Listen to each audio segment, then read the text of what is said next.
Hi, and welcome back to Body Beautiful. I'm Janelle Marie. We are talking with plastic surgeon Dr. Joseph Mealy, and we're talking about various procedures today. Right now, we are going to talk about gynecomastia. Hi, doctor. Hi, Janelle. What's gynecomastia? What is gynecomastia? I think there's a layman's term for it. Yeah, What is it's that? a big word for the development of breast tissue in men. Gotcha. Which is strange because normally people don't think about male breast reduction.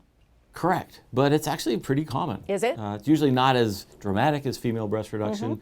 We're usually just removing tissue and the skin, it takes care of itself most of the time. And I think a lot of men are don't like going to the doctor. Let's just put it like that. So Sure. what does it take for a man to finally come and say, "Hey, I got to have this done"? Well, I know for a fact if someone comes in and say, I need my gynecomastia fixed, they've been researching it. Absolutely. So there's a lot of good information online about the procedure. And there's different ways to do it. If someone just has fullness that's mostly fatty, we call that pseudogynecomastia, liposuction alone is usually enough. Gotcha. If someone has the breast tissue in there, it's very firm, so it doesn't tend to want to come out with liposuction, even with some of the powered liposuctions. Right. So in those cases, we'll make a little incision, just like 4 to 8 o'clock around the areola, that pigmented skin around the nipple, and pluck it out. Just remove it directly with surgery. Most of the time, I'm doing a combination. So I'll use the really? liposuction to debulk, and then I'll use the surgery to get rid of that tough tissue in the middle. Let's go to picture number 1. What did you do there? Sure.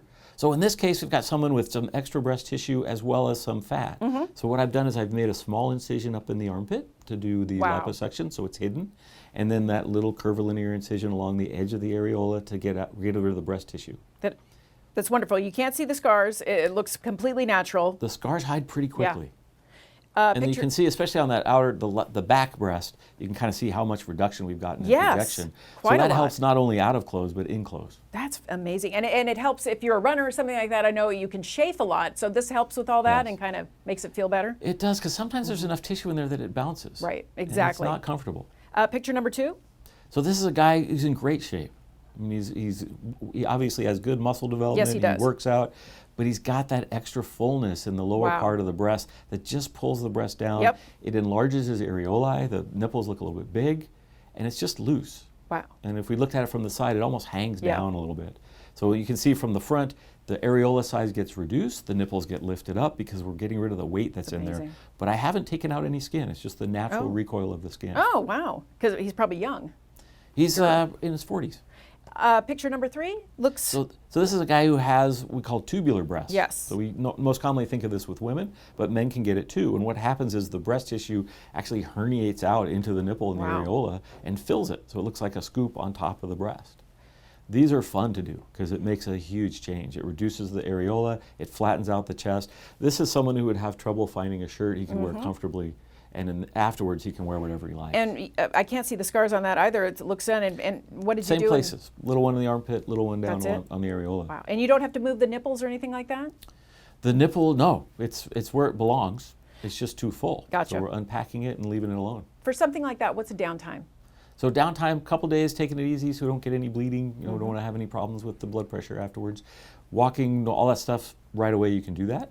After a week or so, you can jog. After a couple weeks, I'll let you start doing some more exercise. Is it done under general? Normally I do it under general. Sometimes the small areas under the nipple we can get away with local. 4th picture? So the last picture, very similar. We've reduced the size of the areola by liposuction and by removing glandular tissue. And then from the front, I think you can tell the areolas get a little bit darker. And that's not just from the picture. That actually happens because the stretch is gone. The skin gets stretched out with that gynecomastia. When I remove it, it goes back and it gets smaller. And I think we have a side view, actually I don't have the side view on this one, but from the side, he had sort of half the projection of the previous one we looked at. And I got an email from Steve from Alamo. He wants to know if he can combine procedures if he does get a gynecomastia. Sure, probably the most common thing we combine is liposuction of another part of the body. Oh, okay. Either the abdomen or love handles. So everything can be combined. All right. Well, everything looks very natural. If you'd like more information, you can call the doctor's office at 925-943-6353. You can see all these before and after pictures on the website, sanfranciscobreast.com or drmealy.com. All right. Stay right here on Body Beautiful. Lots more to come. We are going to talk about female breast reduction next. Keep it right here on Body Beautiful.